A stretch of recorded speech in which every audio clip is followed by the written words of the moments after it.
So I'm going to live stream the first portion where I just provide an overview, and then I'll cut that off, and then we could go into any details you guys want. So I'm going to live stream the first portion.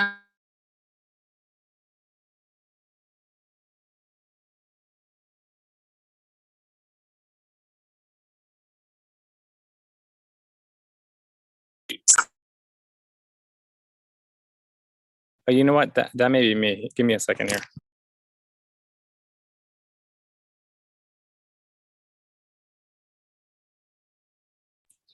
Okay, hello? Is that working better?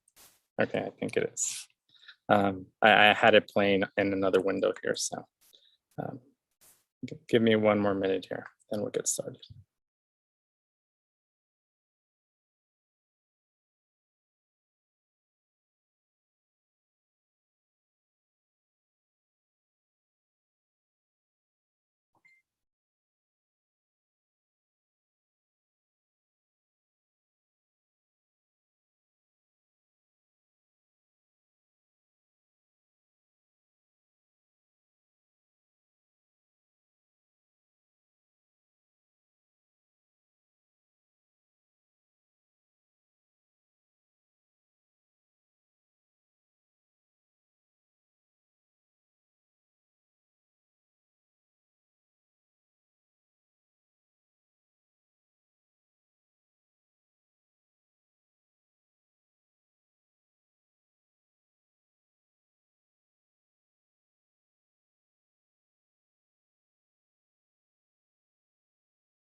All right.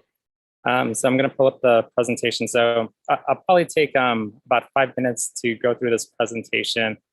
Just a quick overview. If you've done organizing in different capacities, you've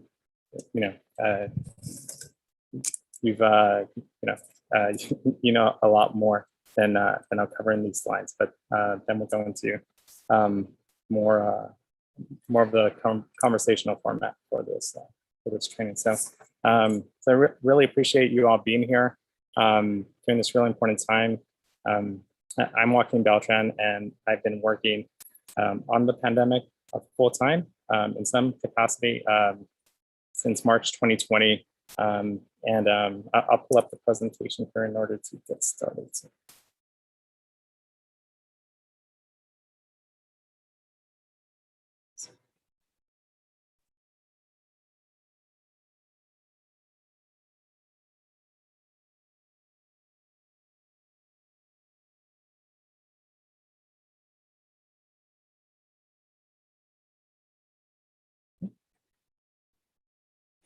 All right, do you guys see the presentation here?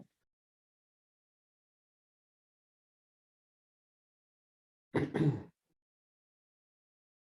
let's see if this works here. Yeah, can you guys see the presentation? Check the comments. Yes. Okay, cool. All right, awesome. this part. Yeah, and I'll leave the chat open the side here in case you guys have any questions. So, so this is an organizing training because we are in the middle of the Delta variant surging across the United States, and taking action right now is really important, especially as things are largely opened up and schools are reopening. So really appreciate you all being here and looking forward to meeting you all.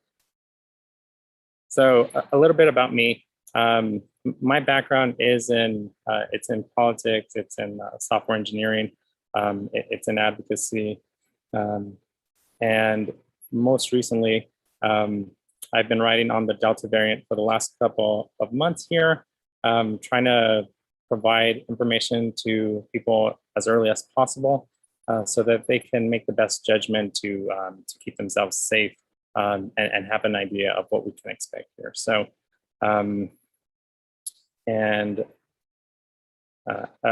authored a framework for Green Zone Act, which is federal legislation to end community transmission, published that last December. And I'm looking forward to updating that, and hopefully we can make something concrete happen legislatively on a national level. And I'm the creator of Speak Up America, which is an advocacy platform to help people connect with their elected representatives. So, okay, just an overview here of what we'll cover is change, how is change created, different stakeholders involved when it comes to meetings, how to get meetings, goals, process, policies, and really, how do we take action here at the end? So, all right, so there's a lot of ways to create change. If maybe you yourself have been involved in one of these, maybe it's advocacy, maybe it's coalition building, maybe it's technology, maybe it's public relations, maybe maybe it's civil disobedience when you'll join for a march or a rally or a sit-in. Maybe it's lobbying. There's a lot of different ways to create change, and for things that have really impacted change, there have been elements of all of these involved, largely speaking. So when it comes to stakeholders, there's a lot of different stakeholders. Obviously, we are all stakeholders. There's those who are involved in the legislative process, different interest groups, and interest groups can include people who are working against certain certain bills or certain policies, but they can also be parents or that are part of the parent organizations, or they can be nonprofits that are doing really great work. So when it comes to interest groups, it's a little mixed there. There are some good interest groups. Internal politics, inside the halls of Congress or different, there's different dynamics that are going on, and there's internal relationships as well, and it's important to keep that in mind as we're taking action here. And then there's external politics, and that's a lot of the the perception, the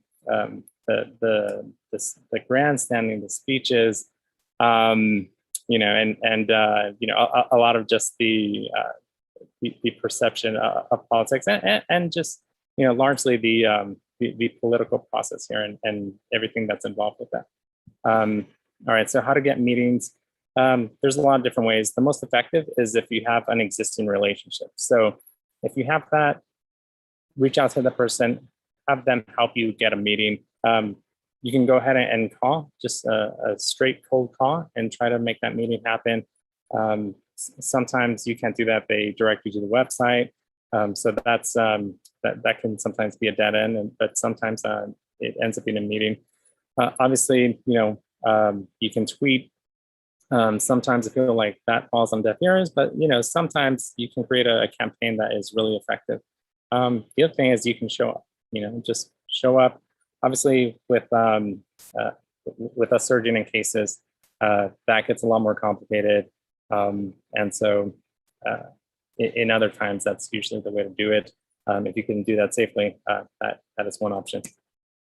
All right, so what are the goals when we're going out there? So, it depends if, we're setting up meetings, if we're taking some type of action.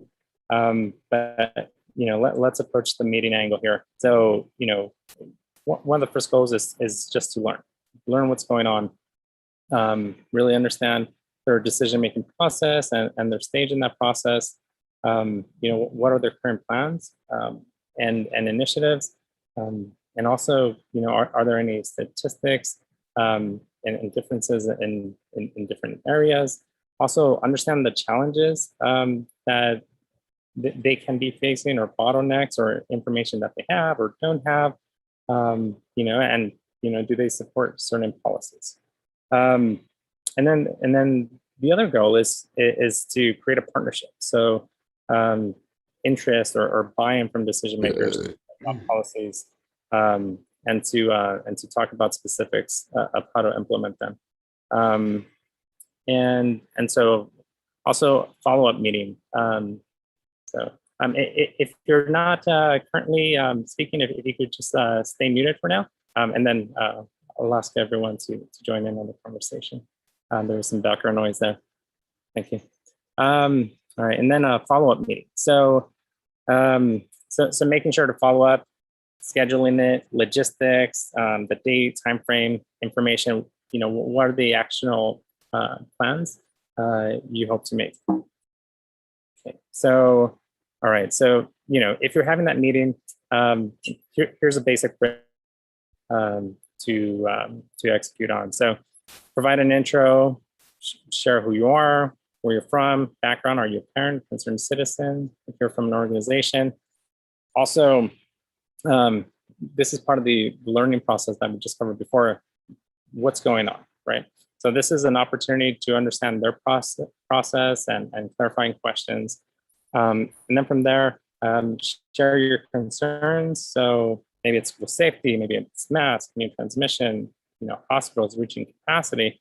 And in this process, there will be an opportunity to find overlap. Okay, and in that is the opportunity to plan next steps with them. So now find common ground, then plan the next steps, and set a timetable on when to follow up and execute on them.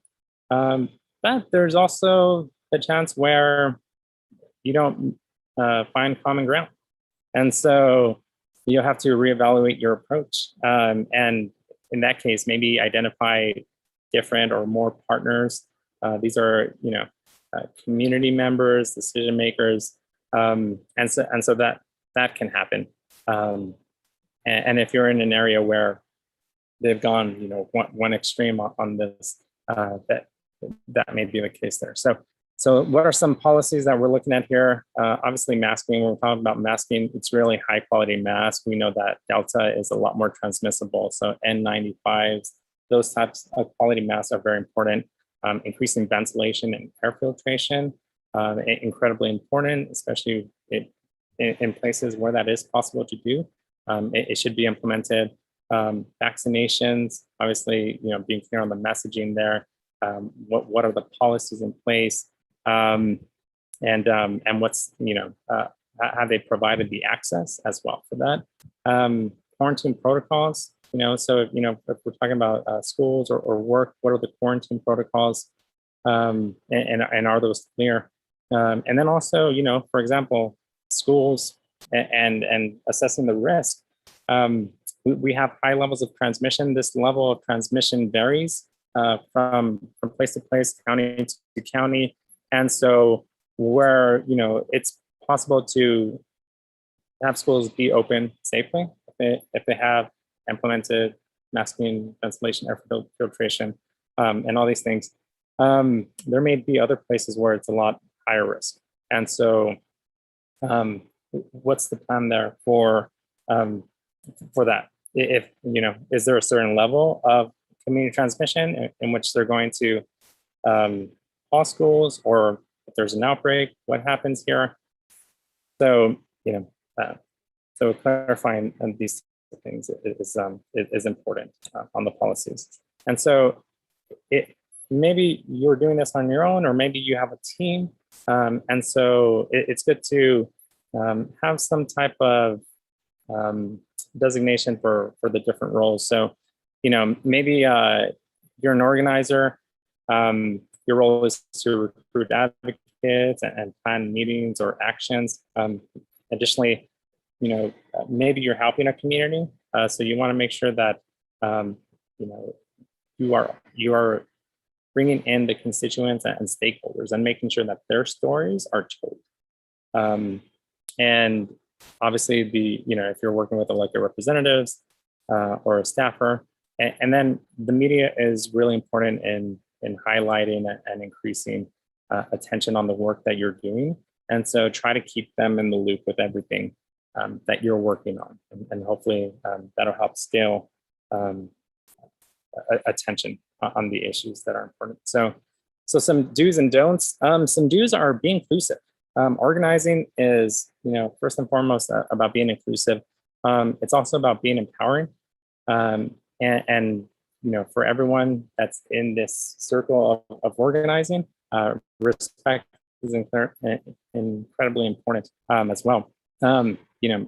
Whether it's in the group that you're organizing or in the meetings with decision makers, clarifying questions are always helpful.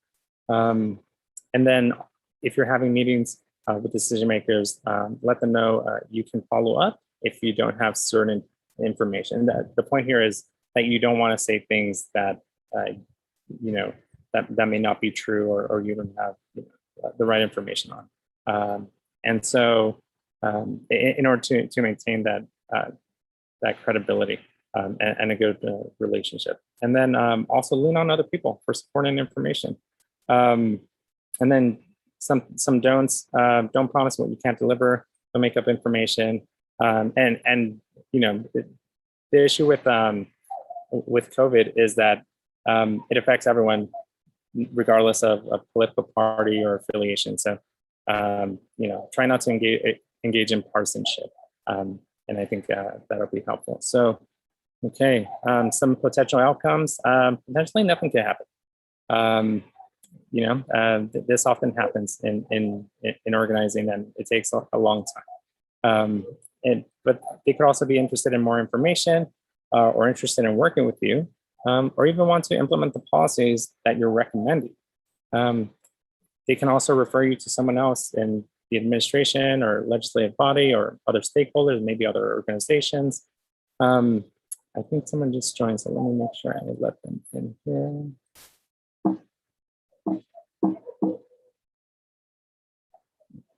I might have to, let's see. Okay. So I'll just finish up here and then try to let them know I can't find it. So, and then, ideally, they want to implement all the policies that will keep our community safer, right? And so this is what we're aiming for. So, all right, let's see here. And in all this, really, evaluate the actions that you or your group took and see how they were successful or not, and seek feedback in order to improve this whole process, and empower others to take on specific roles, and make sure that whatever you're doing to follow up as soon as possible. This is incredibly important. Oftentimes, things will fall through the cracks, and all the work that you put on the front end will unfortunately, so I'm letting these people in. All right, cool. Will unfortunately fall through. So, okay, so I'm letting some people in. All right, and then take action. What are all the things you can do to take action? So it's call your reps again. Work with the press. You can tweet. Obviously that could be less effective unless done really well with a campaign. Send letters, create a petition, build coalitions, public comment. If there's meetings, go to the meeting and participate in the public comment. And reach out to friends and family and like-minded people to join you on this work. And also try to create regular meetings. And that's it. So I'm gonna stop the live stream there and then welcome everyone here. So give me a second.